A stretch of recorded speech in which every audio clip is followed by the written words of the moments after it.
Wow. It's a great day here in PA. I got out and took a bike ride. Just absolutely gorgeous. Um,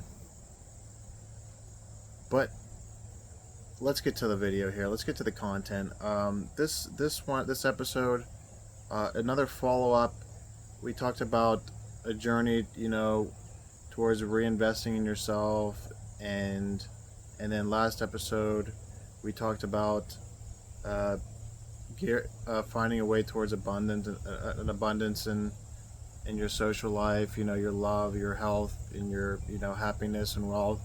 Um, but this one's a little bit more geared towards how to deal with your own doubt, and then also your own pessimism, because there's like a good and a bad way to talk about the pessimism, uh, and we'll get to the good way in a little bit. But you know, in the very left brain side of things, dealing with your own uh, your own doubt, you're dealing with you probably have some people or an experience in the past where you've dealt with your own doubt, but also you've dealt with other people, reminding you about why it is you should doubt that path.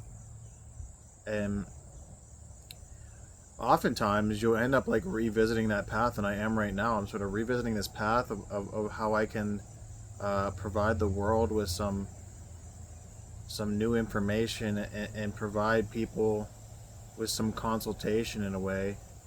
And my path was sort of disrupted because I was even helping people. I was very into romance at the time in my early 20s, and I wanted to help my friends find romance too, and it was a passion of mine. But it also there was a in the area that I was trying to help people in Pittsburgh. It's not very acceptable of that sort of approach to help in people's romance, and even in dating, and oftentimes they call that like pickup and stuff like that. So there was I did sort of learn some different things from dating coaches and pickup artists in a way, and that was very frowned upon, and very uh, was under a lot of scrutiny, especially through my friend group and stuff like that. Even though they probably took this, they definitely took lessons away in what I was saying, and I even have some friends I think that actually got married because I had helped. I had a friend named Mike who kind of got married because I not because of me, but I put what the heck, that bird sounded weird. Sound like a frog in the air, dude. I swear to you. Um,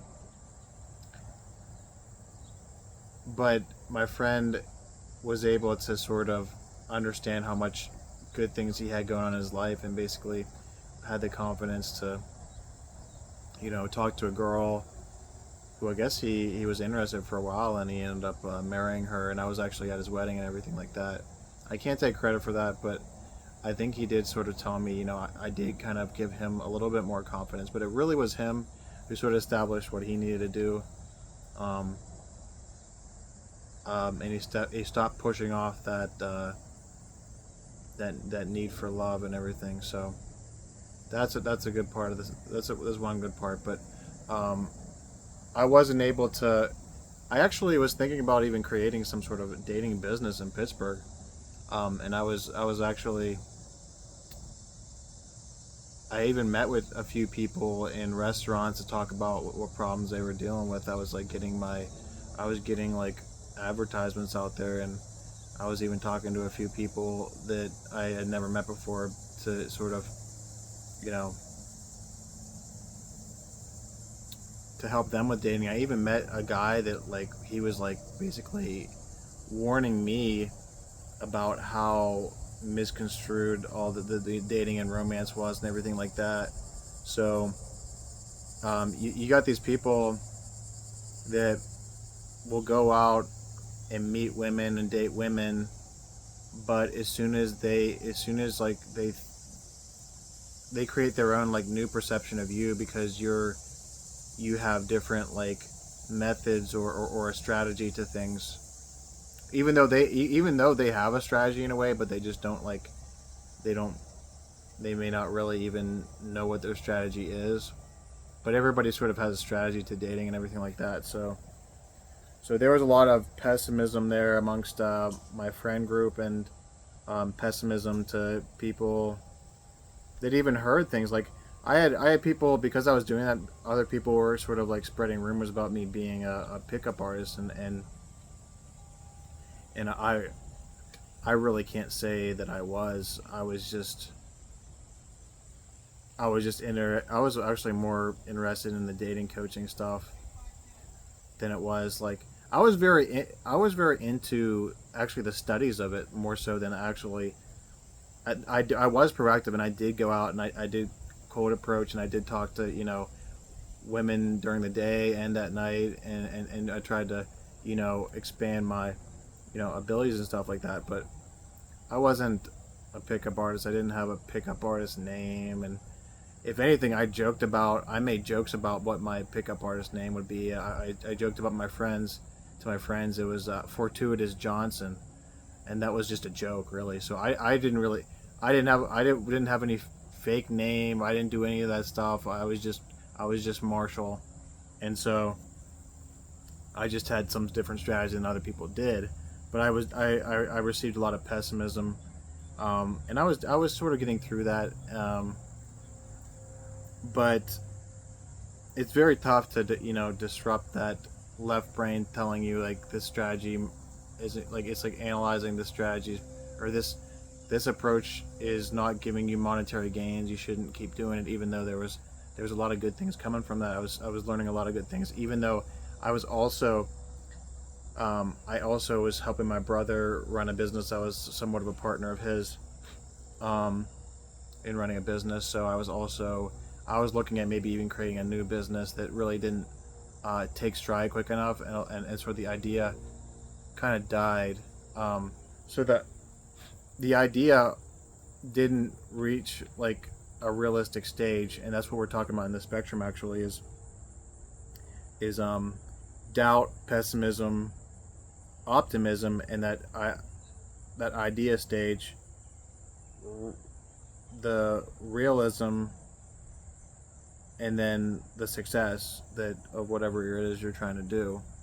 So even you'll run into a lot of people that are like either idealistic or realistic people, and a lot of times the people that live in like an idealistic phase will just constantly throw out new ideas about what they're going to try to do, and they'll never really reach that realistic stage because they never like put forth enough energy and time and commitment to that idea, because it never reached that realistic stage. All of a sudden, if I would have started actually making money as a dating coach, then it would sort of dawn on me that this is actually real. And so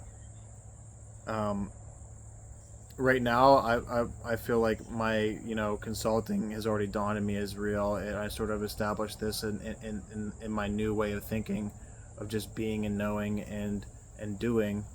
And so that is very powerful. You need to take that sort of with you as you sort of deal with the pessimism.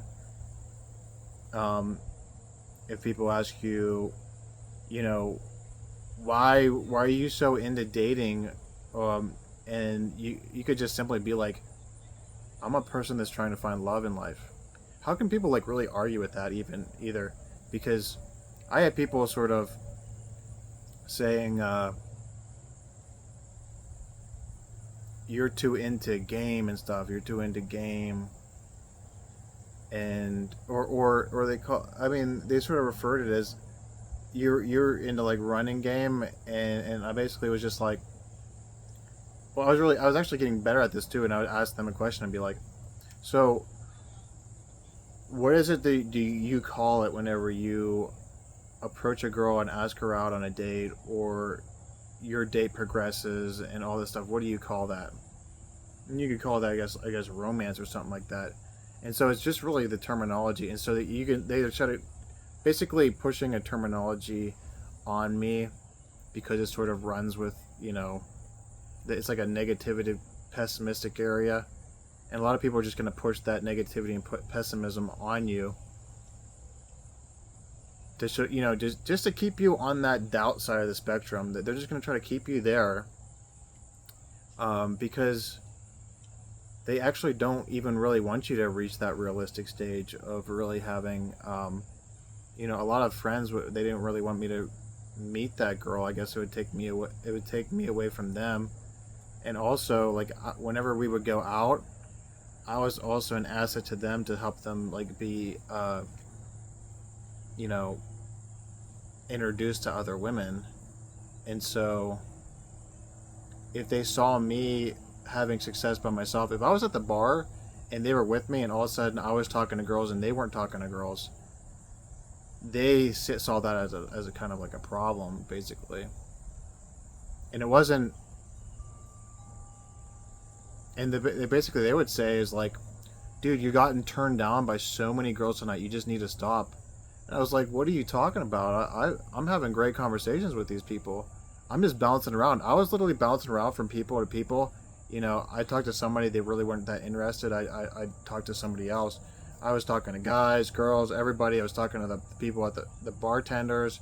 And so a lot of people like go into the bar and they just want to talk to their friend, and that's sort of like stay in their comfort zone. And I was like bouncing around talking to people, and the way that they saw it as, because they don't really, I guess they weren't even making the sort of progress to the realistic side of things, and they just saw it as like being turned down. And if they were to go out and talk to a girl and she didn't give them a good response, they would just think about that as being turned down, where instead of like progressing into like a realistic lifestyle, so this is, you have to watch out for all these disruptions, these people that want to sort of push the doubt. They want to add the doubt, they want to add the pessimism. They want to say, why are you talking to all these random people and you're not talking to us? Like, we invite, like I think we get frustrated and be like, they invited me out with them and I wasn't like talking to them enough, and then instead I would just like, I started doing stuff like I would bring the group of people to them, and they would just like, they didn't like that either. They just wanted to stay in the comfort zone. And so there's just a lot of people out there that just don't even want to sort of, they just want to be pessimistic, and they don't want to do things out of their comfort zone.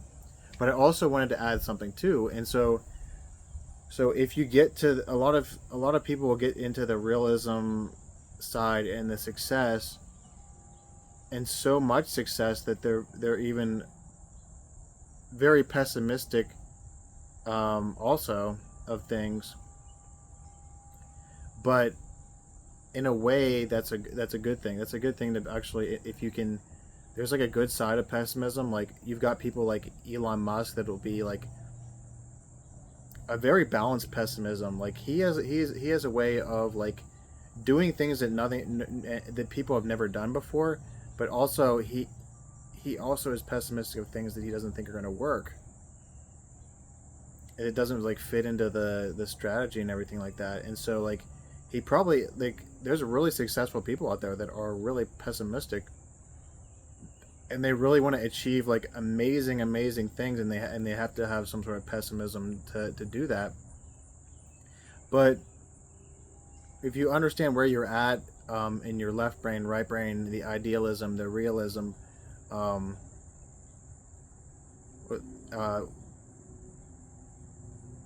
where is the balance really? Because not everyone's Elon Musk, not everyone's like making hundreds of millions of dollars and stuff like that. So where is this balance to give you a good, strong amount of love, wealth, happiness, and health. So where is this balance in between uh, pessimism and optimism and realism and idealism? Like where's the balance here so that you can achieve those and embrace ideas that are good, and embrace I guess even judgment in a way, and be able to accept feedback and all this sort of things. Like how can you find that true balance? Um, and it's literally like a lifetime effort, really, because there's people out there and on both extremes. I don't know where you fit, but there's people on both extremes where they're very successful, but then you got people that are very doubtful and pessimistic, and they're not even willing to maybe start their own business because uh, they've just been indoctrinated to like work 9 to 5, and they think that's the way to go, which I'm not really saying that's not the way to go, but um, you could create some sort of idea with the skills that you have to maybe even make money on the side or something like that. So there's just all kinds of options the way to look at it. It's very, this is a very most of my videos are very open basis to wherever you fit in the spectrum, to find ways to improve and deal with different hardships along the way, the limiting beliefs of yourself, the limiting beliefs of other people, just to help you find realistic beliefs in yourself and really achieve these things that you've always wanted to achieve, and turn them from practice into practical. And I think that sort of also fits into the idealism and realism. You're taking an idea and a practice, and you're turning it into practical. Which I just came up with this shit right now. Holy shit, man! I'm like a guru, aren't I? No, I'm just I'm just out here enjoying my life. Really, it's very exciting to just to approach ideas and try to make them real. And I think that in the environment that I'm in a very nice environment right now, a very positivity environment where I wasn't back then. And so I've been like cultivating these very strong beliefs in myself that haven't really had many environmental factors and negativity and doubt. And so the world's chaotic. It's not just like behind me, just beautiful trees and beautiful sun, and you get out in the concrete jungle and you get hit with all of these environmental factors. You get hit with you get hit with all this indoctrination on television and everything like that. Friends, trying to push a style of living on you, whenever you're just kind of trying to live in your own style. This is tough. It's very tough. It's not easy to be able to deal with these things, these different factors. You've got people, maybe even push fear upon you, pushing people trying to torment you in a way. And you've got to be able to rise above that. That's like an extreme form of doubt, though, also, which is, fear and trauma and stuff like that.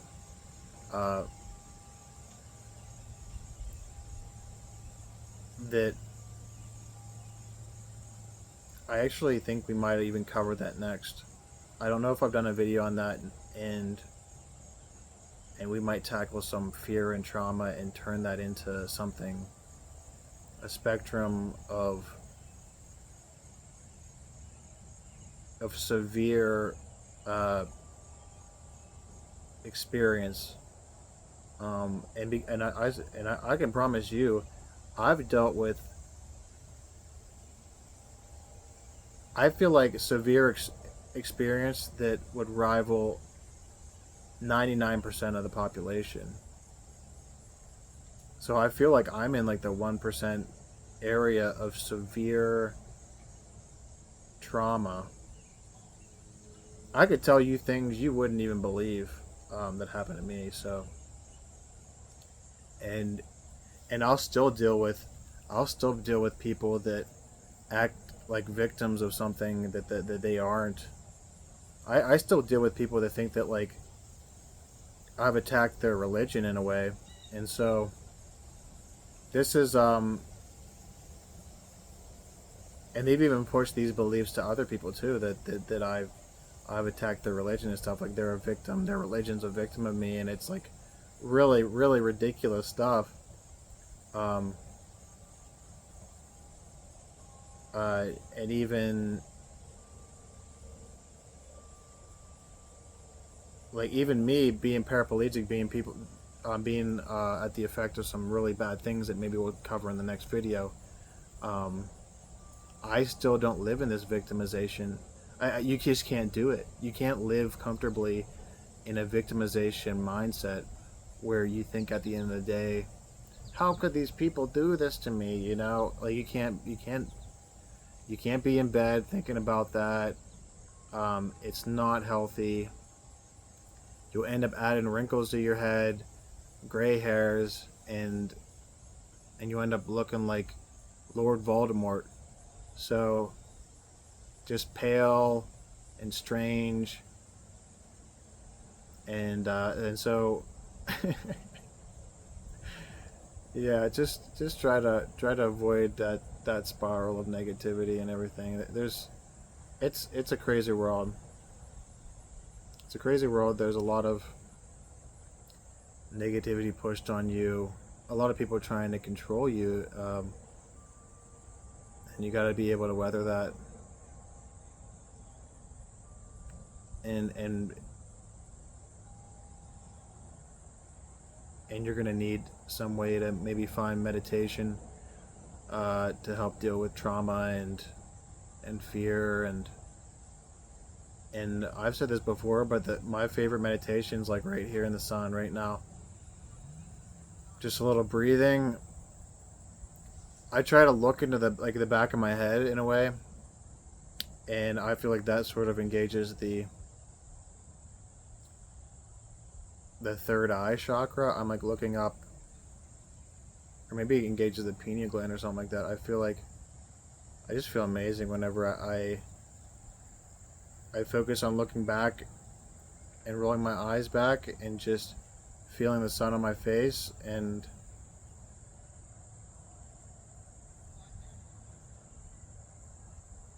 just a great feeling.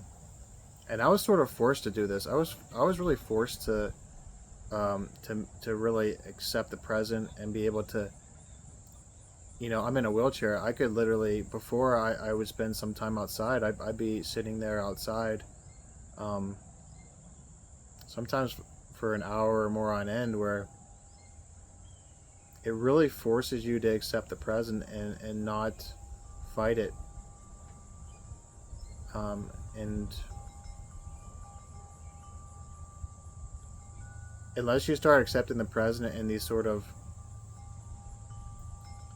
times to meditate and things, you'll go through life with all these distractions, and all of a sudden you'll look back and be like, what the heck happened? Like, all these distractions, where was I at? Where was the present at? Where was the reflection of just, you were just going through this pattern of avoiding reflecting and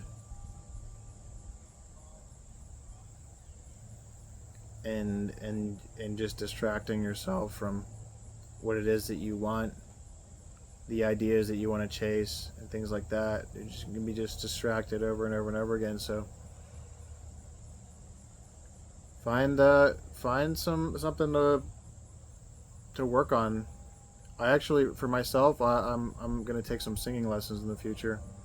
So that's one thing I'm working on. And I'm not a great singer, but I have a good. I feel like I have a good voice. Like I can sort of copy other people's songs, but I can't really. I haven't found my own voice yet, if you know what I mean.